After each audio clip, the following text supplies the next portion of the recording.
और स्वागत है आपका भूतों की उस दुनिया में जहां चीखें भी डर के मारे चुप हो जाती है। यह है भूत की कहानी 33, एक ऐसा स्थान जहां हर रात एक नई रूह अपने डर की दास्तान सुनाने आती है। एक ऐसा अंधेरा जहां रोशनी जाने से डरती है, और एक ऐसी खामोशी जहां हर साया कुछ कहता है। तो अगर आप हिम्मती हैं और सच्चे डर से मिलने की चाह रखते हैं तो दरवाजा बंद कर लीजिए, पर्दे गिरा दीजिए और अपने बिस्तर में इस तरह लिपट जाए जैसे कोई आपको छू न सके, क्योंकि अब आप प्रवेश कर चुके हैं उस जगह जहां से लौटकर कोई वैसा नहीं रहता जैसा पहले था। सांसें धीमी कर लो, दिल की धड़कनें थाम लो, क्योंकि अब शुरू होती है सच्ची, डरावनी, रूहानी कहानी।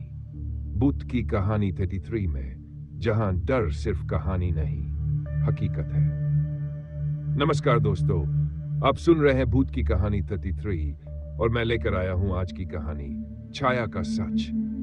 एक ऐसी औरत की रहस्यपूर्ण परछाई जो हर रात तुम्हारे आसपास मंडरा सकती है, और एक ऐसे पति की जो ये समझ ही नहीं पा रहा कि जो स्त्री उसके साथ रह रही है वह वास्तव में इंसान है भी या नहीं। अब कहानी शुरू होती है पहले व्यक्ति की जुबानी, धीमी, डर और उलझन भरी आवाज में। रात के 11 बज चुके थे। मैं गांव के रास्ते अपनी बाइक से लौट रहा था।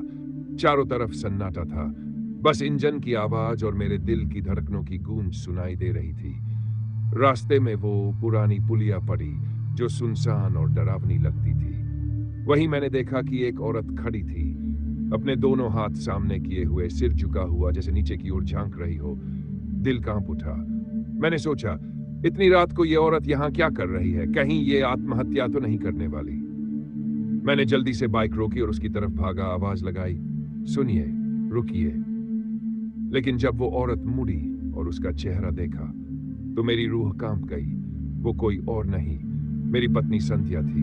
मैंने घबरा कर कहा, संध्या, तुम यहां? लेकिन मेरे शब्द अभी पूरे भी नहीं हुए थे कि उसने मुझे देखा और बिना कुछ बोले पुलिया से नीचे छलांग लगा दी, सीधा नहर में। मैं चिल्लाता रहा, संध्या, संध्या, लेकिन वहां कोई नहीं था। मैं भागकर नीचे झांका, अंधेरे में कुछ भी दिखाई नहीं दे रहा था। उसी पल मेरे फोन की घंटी बजी। डरते हुए जेब से मोबाइल निकाला। स्क्रीन पर जो नाम दिखा वो देखकर मेरे तो पैरों तले जमीन खिसक गई। संध्या कॉलिंग। मैंने कांपते हुए कॉल उठाया। उधर से वही जानी पहचानी आवाज, कहां रह गए? खाना ठंडा हो रहा है, जल्दी आइए। मैंने बिना कुछ कहे फोन काटा और बाइक घुमाकर तेजी से घर की तरफ निकल पड़ा। जब घर पहुंचा देखा कि संध्या रसोई में थी, चाय बना रही थी, जैसे कुछ हुआ ही ना हो। मैं उसकी तरफ गया, घबराकर उसे गले लगा लिया। उसने मुस्कुराकर पूछा, क्या हुआ? इतने परेशान क्यों हो?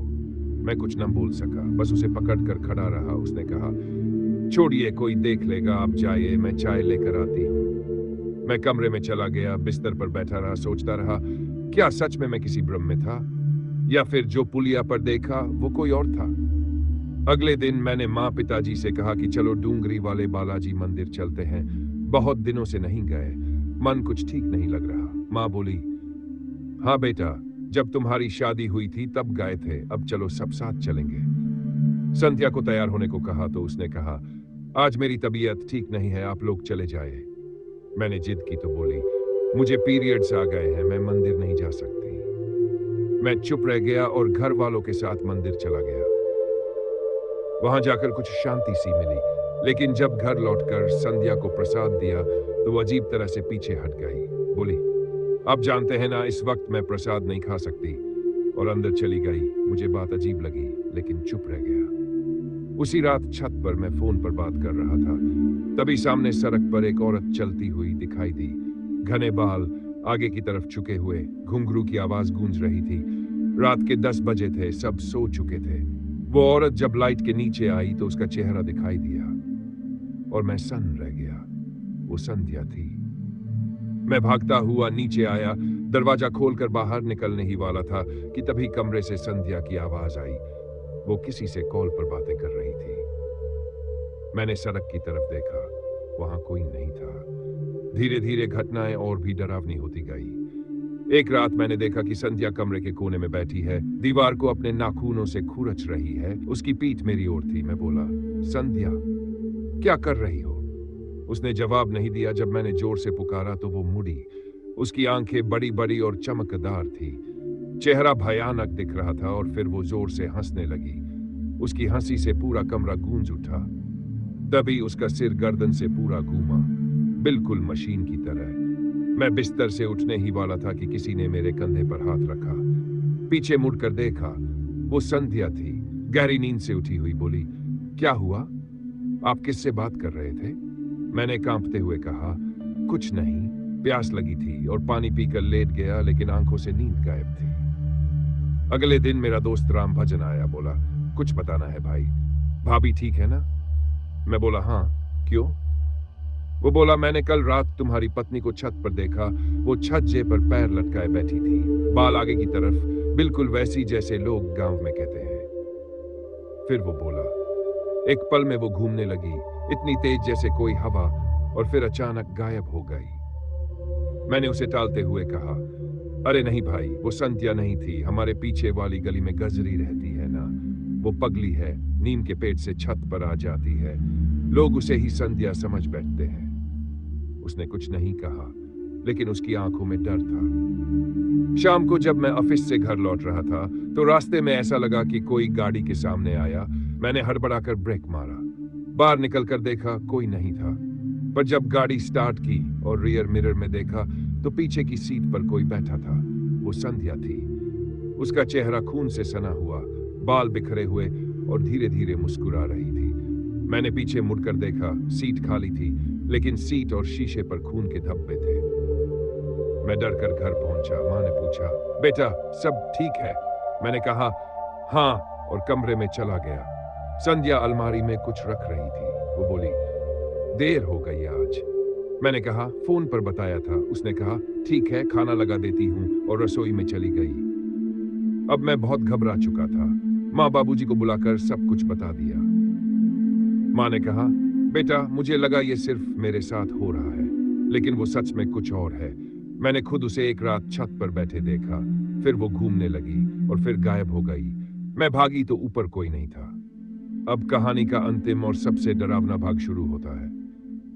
अब तो सब लोग मानने लगे थे कि संध्या जैसी दिखने वाली कोई आत्मा इस घर में है, लेकिन कौन है, क्यों है, ये किसी को नहीं पता था। अगली रात मैंने छत पर जाकर उस नीम के पेड़ के पास हनुमान चालीसा पढ़नी शुरू की।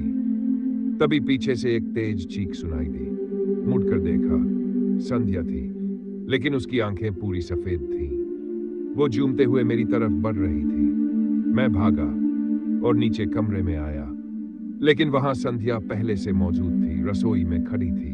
अब सवाल सिर्फ एक था, तो फिर ऊपर कौन था? अगली सुबह गांव के पुजारी को बुलाया गया। उन्होंने पूरे घर में पूजा करवाई। जैसे ही पूजा शुरू हुई, संध्या जमीन पर गिर पड़ी, चीखने लगी। उसकी आवाज बदल गई। वो बोली, मैं संध्या नहीं हूं, मैं छाया हूं, जिसने इस शरीर को ले लिया है, इसे मुझसे मत छीनो। और फिर वो कांपने लगी। पुजारी ने मंत्रों के जोर से उस आत्मा को निकालने की कोशिश की। कई घंटे लगे और अंत में संध्या बेहोश होकर गिर पड़ी। जब वो होश में आई तो उसे कुछ याद नहीं था। अब कहानी की अंतिम पंक्तियां।